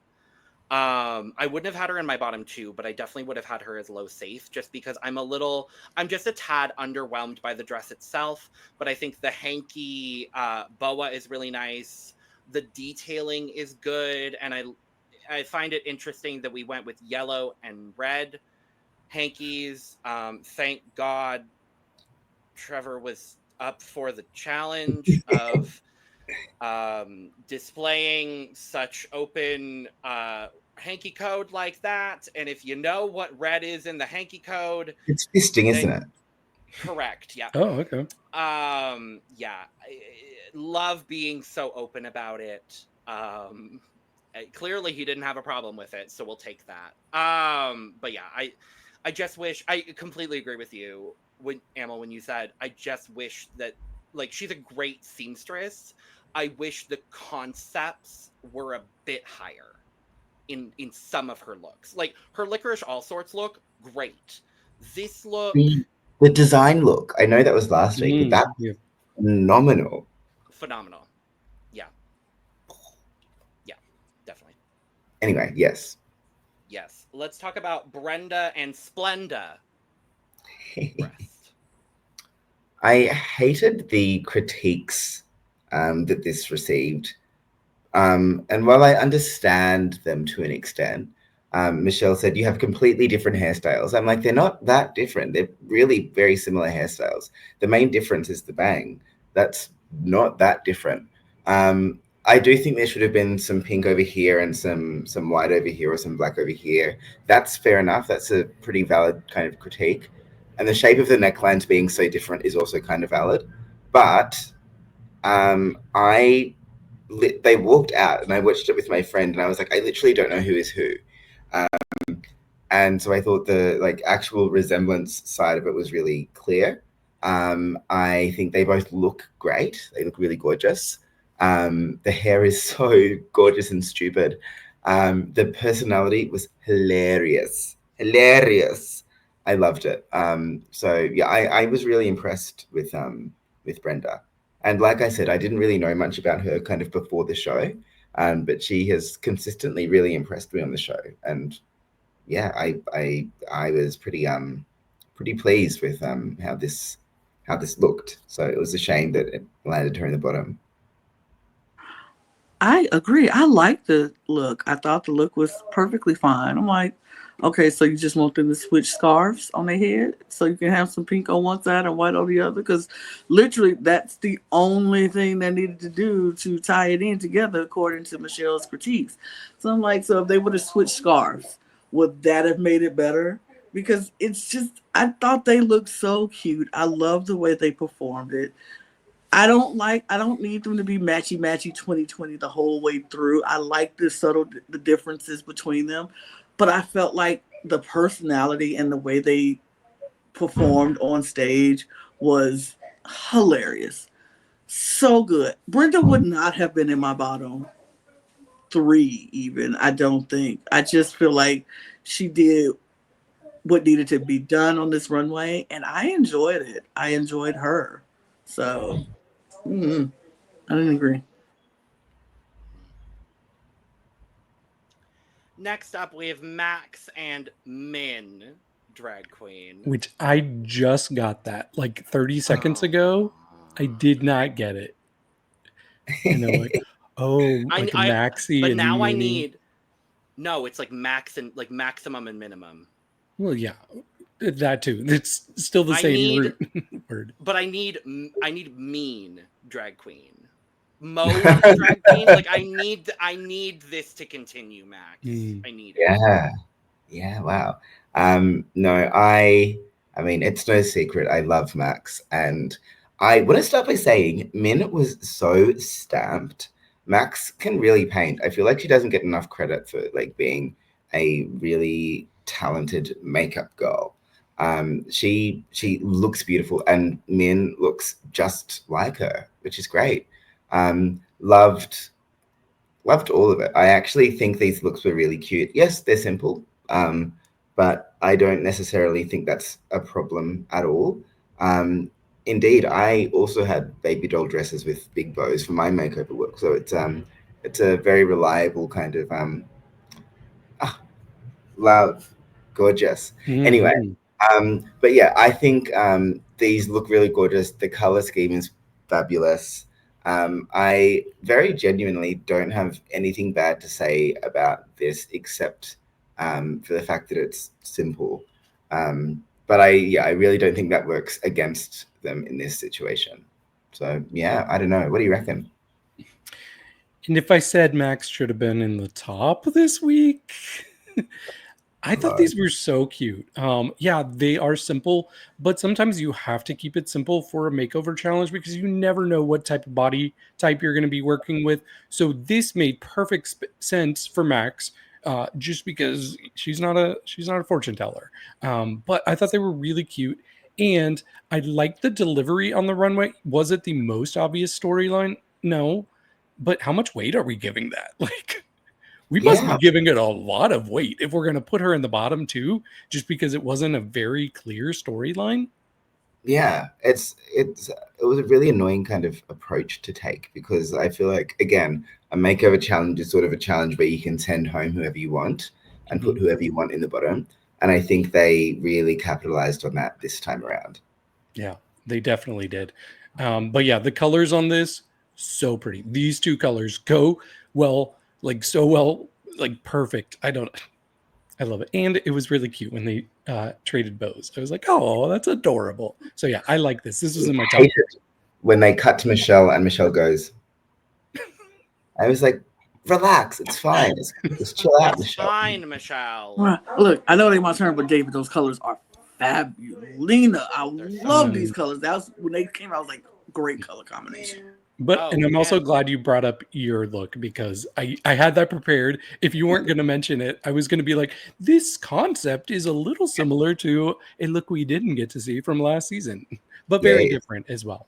No, they are really different. And I seriously think like big baby doll dress and bow is so easy. So yeah, it's very clever to do that, I think. Mm-hmm. And the breasticality of Min, that's the word I'm using. The breasts were breasting. Breastily. Baby, you was jiggling, baby. Go ahead, baby. You're jiggling, baby. I was like, you better, ahead, girl. Baby. Yes, hey, I love thank it. you. When you got him, you better make him bounce. I kind of wish she was Brenda's partner so she could be breast. She would have been breast. Just all of it. Anyway, let's talk about Freya and Athena Armani. I liked these very, very much. Because they were so dark, I kind of felt like I couldn't see a lot. But that is okay. I still think they were really strong looks. I love the hair. And loved, what was it, Athena? Is that right? She was having so much fun with it, and that kind of warmed my heart. Again, I think this was not like a very strong storyline either. So again, if we're putting weight into that, then well, whatever. But I thought it was I thought these were really competent and pleasant to look at, and they both look really, really beautiful. And I'm glad that Freya has done well this week, because I feel like it was sort of a little bit rocky for a while there, but she is so fantastic that I'm really glad to see that she's back in her stride. Yeah, I think Freya had an interesting challenge because Dinah, there was a lot to go on with her. Obviously, the heels couldn't be too high, and there needed to be a taste level thing. And I'm really glad, as the judges were saying, that Freya was there to take care of her, and that was that she ended up with Freya. I don't know how things would. What would she have done if she had been in Max's baby doll dress? I don't know. But regardless, I do really like this ensemble. I love the hair. Athena's outfit is gorge. I love the full black stocking kind of situation all over. And then Freya's got kind of the open silhouette with the bows. I think that was really cute. This might be one of my favorite things Freya's worn this season on the runway. I live for this. Just the pink hair with the full black outfit, I am loving. It wasn't the strongest. It wasn't a weak performance by any means. And I agree with you. I'm really happy that Freya did really, really well in this challenge. Can I just quickly say, Athena is who I was obsessed with also in this challenge. Love her. I fell in love with her. I was like, oh, this woman. I love her. Love her. And when she twerked on stage, I was like, you better shake that back. Shake that back. Period. I love her. You better. That's what she did. Mm-hmm. She was the one I thought you were talking about earlier when you said there were two. I was like, that's got to be Dinah, right? Yep. She was the other one. I was obsessed with her. I was like, oh, this woman is everything to me. Yes. Let's talk about Nikita Iman and Susu Iman. Beautiful. Nikita in the face looks so gorgeous. It is unfathomable. The headpiece is beautiful. The outfits are beautiful. The makeover partner, Susu, also is just stunning. I appreciate that Nikita managed to do it without having to glue down any eyebrows. I thought that was very impressive. But this is genuinely stunning from head to toe, both of them. Phenomenal. I gasped when she came out. Just so good. And the performance of it all as well was beautiful and so special. It was just such a, powerful television moment. It made me warm to the very cockles of my heart. Me too. I absolutely loved this look. I was like, at first I was like, do I love it because of the story, or do I love it because it just looks good? And it's both. I just love it. It's both. And Nikita looks absolutely stunning. I mean, but Nikita never looks bad. There's not a moment where I'm like, oh, Nikita, that ain't cute. In the face, she's gorgeous. But what just took me all the way over, this headpiece that she's wearing looks like a hat veil type deal. Love that. But what I love the most is Nikita still was true to Nikita. She's going to show body. She's going to do that. And she's going to give us body. She didn't expect that from Louis. She didn't make Louis try to do Nikita, and they look like mother-daughter of the same tribe. And it's crazy because Nikita looks like the daughter of the tribe and Louis looks like the mother of the tribe.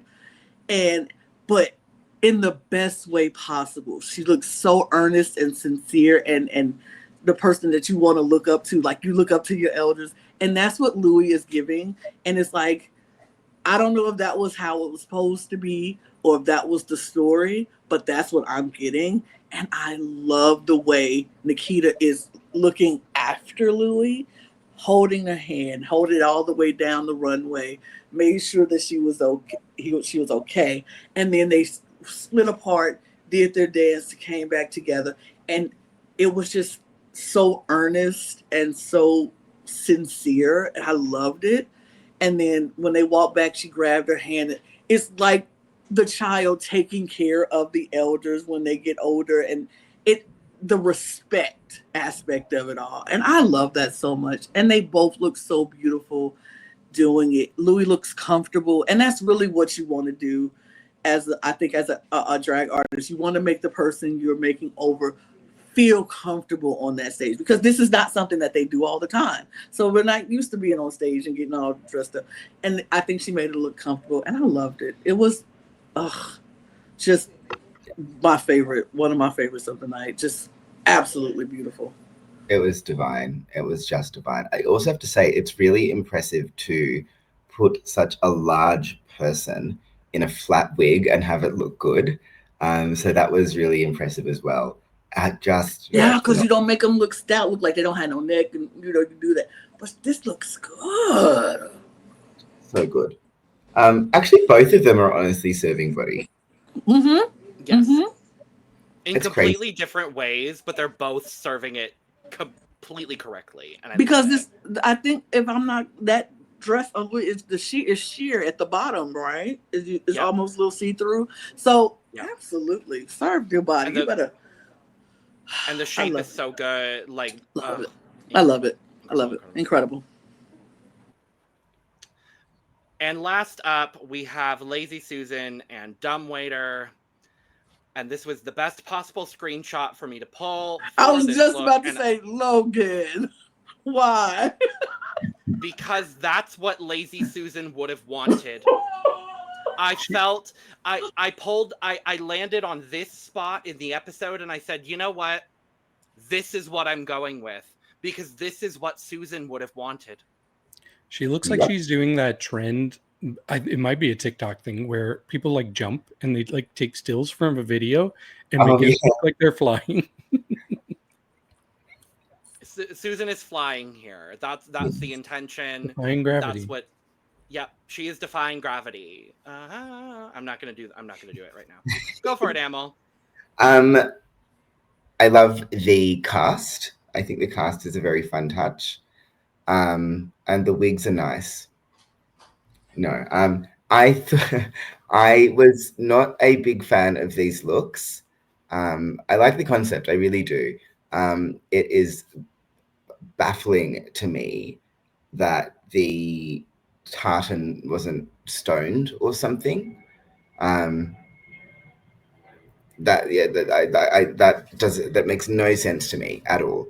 Oh, I also like the backpacks. That's a cute touch as well. I think my main gripe is that I just wish the skirts were stoned, honestly. I really think that's the only thing that I'm annoyed about. And shorter. I wish they were shorter as well. But I think the critique that it needed to be draggier was a correct critique. And again, this is another personal gripe. I just wish that he had shaved. But I understand what was the intention here. I do. But yeah, wasn't crazy about these. But very crazy about the name Dumbwaiter. I think that's hilarious. Mm-hmm, for sure. And of course, very crazy about Lazy Susan as a person. So as Reese said, this is the closest we've seen to her being lazy. That was the funniest part to me on the runway, was that critique from Reese. Right. Yeah, I agree with a lot of what you're saying. I do think the looks are probably the most simple of any of the looks we saw on this episode. And we've seen schoolgirl type of looks quite a bit on the various franchises, but usually they have more of a point of view than these do. So I was a little disappointed, especially because Lazy Susan has been one of my top favorites since the beginning. I agree about the beard. I think there's a way to make a beard work in drag. I think it's hard when you're doing yellow because it's already so close to the tone of the skin. So it just made it look like this kind of weird discolored thing here. And I know she had the yellow wigs. She probably wasn't anticipating having a bearded partner, but I just wish there was some way that they could have made it work a little bit better because it looked a little messy around the face. With that said, I think the saving grace for Lazy Susan was she was paired with the perfect person who matched her energy and was probably the most charismatic person on the stage. He just delivered it. He committed fully and he was entertaining. Would it have been enough for me to keep her out of the bottom? I don't think so, but I still really appreciate just all the effort that he put into this. So, yeah. Agreed. But we get our critiques, we go back into Untucked, and it's not super, not much happened. No. Everyone was in a good mood, so that's nice. No bad critiques, really. Yeah. Because no one did bad. That's the thing about this challenge is that no one did bad. And with this season, no one's bombing anything. So to we're splitting hairs. Nikita in Snatch Game. Except Nikita in Snatch Game. Oh, that was her. That was the other joke that they said about in the reading challenge about Nikita. Yeah. If she was, according to Snatch Game challenge, Nikita destroying the planet. I'll be destroying the Thank planet you. actively. I was like, oh, I laughed. And of course it was Vibe. But we come back, we have our results. We find out that our top two of the week, as they only named two people in the top, were Vibe and Nikita. And our winner of this week's challenge, or winners, are Nikita and Vibe. Flip their names like that. I sure did. Yes. I have said I want a double win for so many weeks, and so many challenges could have been a double win. And hey, yeah. I got my double win. And you know what? This is a well-deserved double win. I was happy for both of them. Yes, I'm happy for both of them. I thought there was a pretty clear winner this week. So I Me don't too. know. Yeah, I don't know that, and this is what I told my roommate as soon as I finished the episode. I'm like, I don't know that it needed to be a double win, but this almost feels like a legacy win for Vibe because Vibe has done so well throughout the competition. It's wild that she doesn't have a win by now. So I feel like this was like, close enough. Welcome to the stage, Vibe. Yeah, I agree. I think it's getting too far in the season for Vibe not to have a win. And I think she has a really solid chance of winning the season. But I think obviously that becomes harder if you've made it this far without having a win. So we'll see what happens. But in my view, Nikita was really clearly a winner. But hey, I'm very happy that both of my Sydney girls were take it home. That's fierce.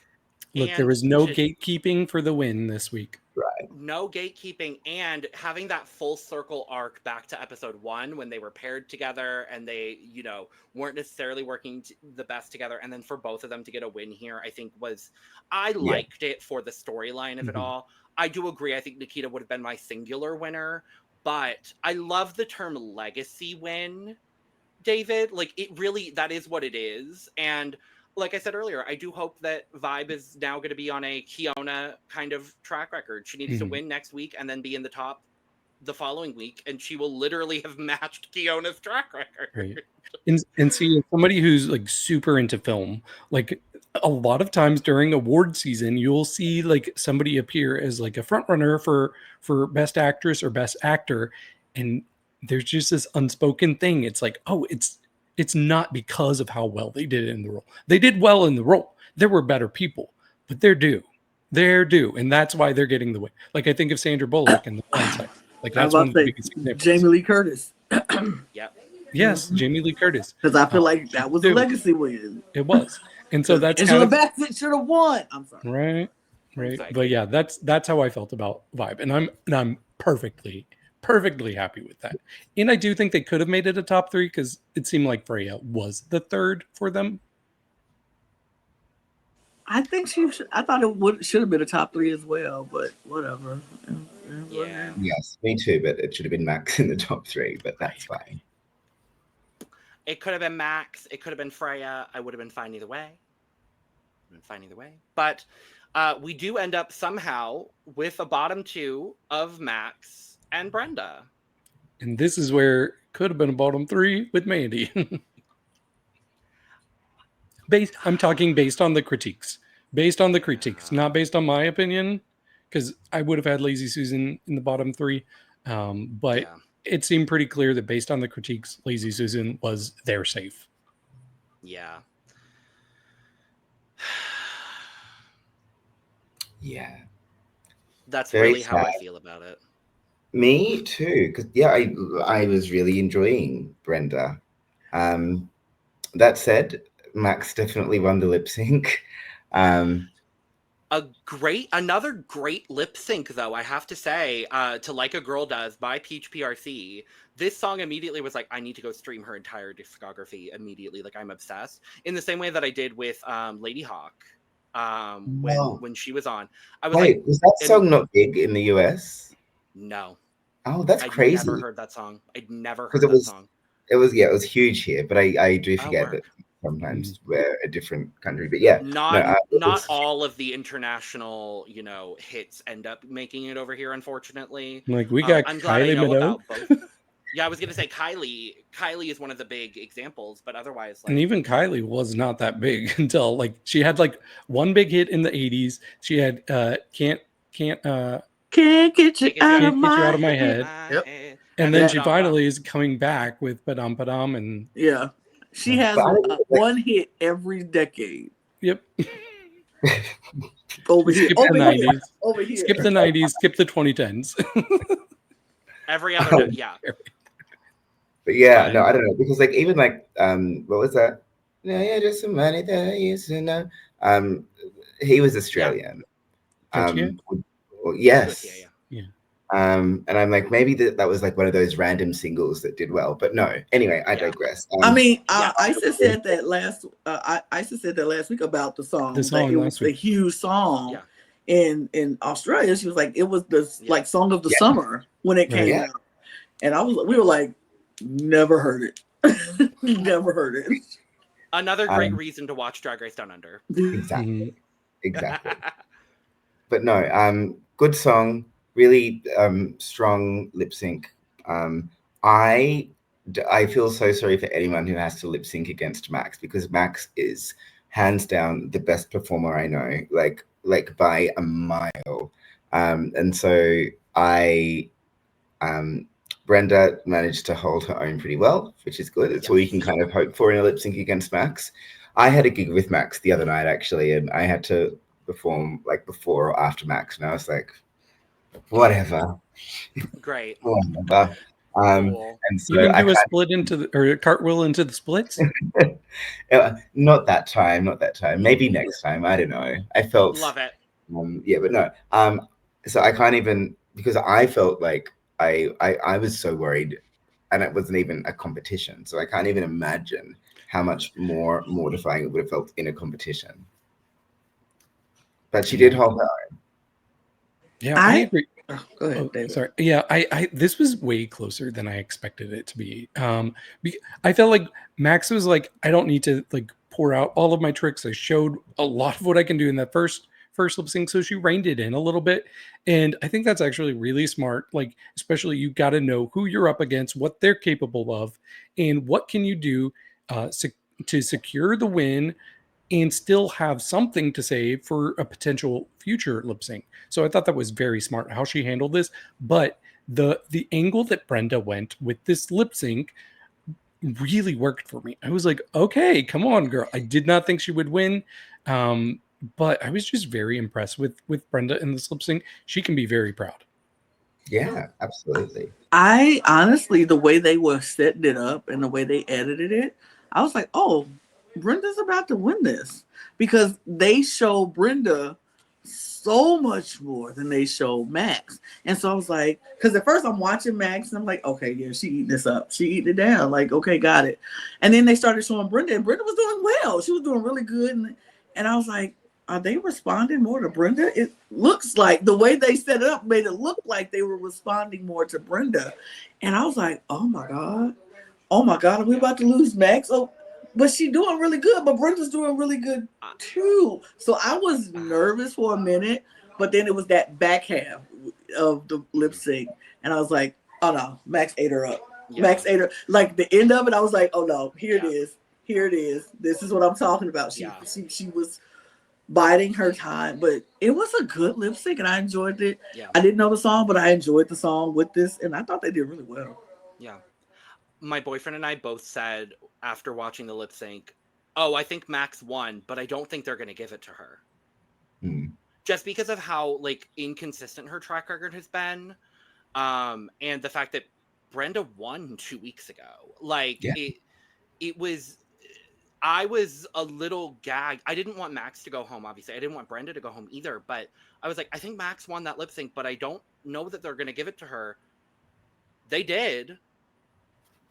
And we lose, love it for Max, and we lose Brenda in an absolutely gag-worthy elimination that I didn't see coming.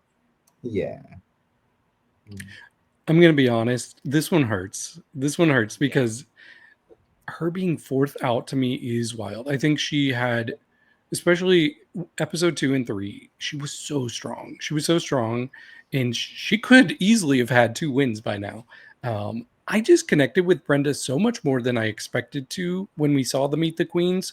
And like, I'm trying to think of when I've been this disappointed, other than Amyl, this disappointed by an early elimination from a queen. And like Anita Wiglet comes to mind as well. But man, I'm bummed because I think she had so much more to offer. I think for me as well, a lot of watching Down Under, I kind of feel like I'm watching, like my friends or people who I know well. And because of that, I, often kind of know what happens, right? But also, it doesn't feel like I'm watching it like as a fan. It feels like I'm watching it as a friend. Or a colleague. But with Brenda, I was like invested in her in a way that was like genuinely like, I don't know what she's bringing, and I got to see it every single week. And so it's a real shame that I don't kind of get to, I guess, watch that anymore. That's very sad. She was doing really well. So props to her. One of the best Snatch Game performances this year, for sure. Oh, no, it was divine. Such great characters. She's so funny. Chef's kiss.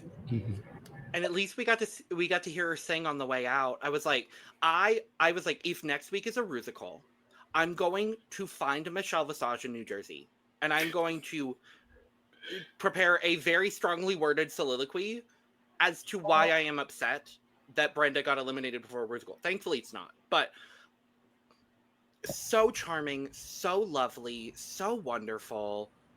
So definitely want to see her back on another season.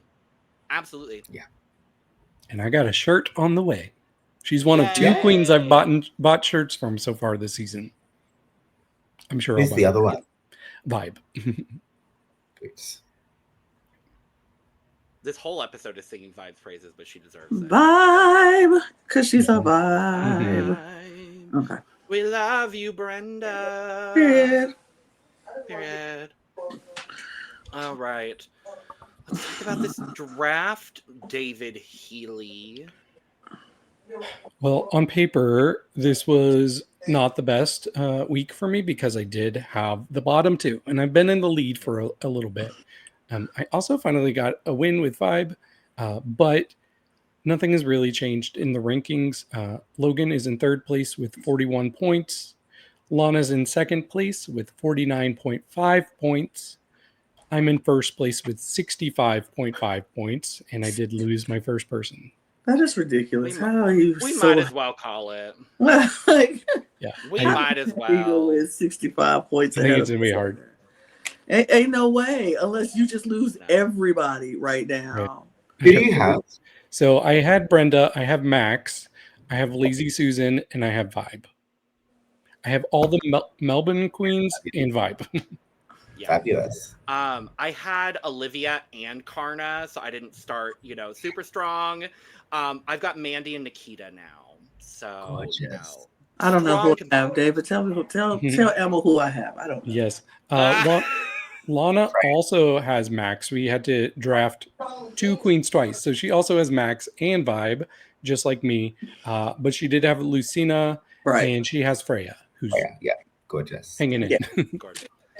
And next week we're getting a cute little soap opera challenge. Yeah. I'm really excited for this. I think, I'm happy we're getting something acting related. I think it'll be fun. Platypussies on fire. Platypussies on fire. Sounds Great. like animal cruelty. I hope there are no platypi involved in the filming of this soap opera. I hope. But with that being said, that we are at the end of our recap. Amyl, you've been a delight and a joy and an angel. Thank you for joining us today. Thank you for having me. It's been a delight and a joy for me as well.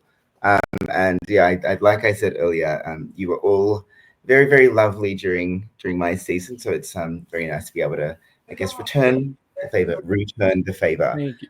Return, period. You've all been very, very fierce. Thank you for watching the show as well. And I'm really glad that you're all enjoying it and slaying it fiercely. Mhm. Absolutely. Go, if you are not already following Amyl, first and foremost, what are you doing? What are you doing? Why have you made this mistake in your life? Right. You can rectify it right now by going and following Amyl. All of her links will be down in the description below. You can also find all of our links as well. Subscribe, like, and share on the way out.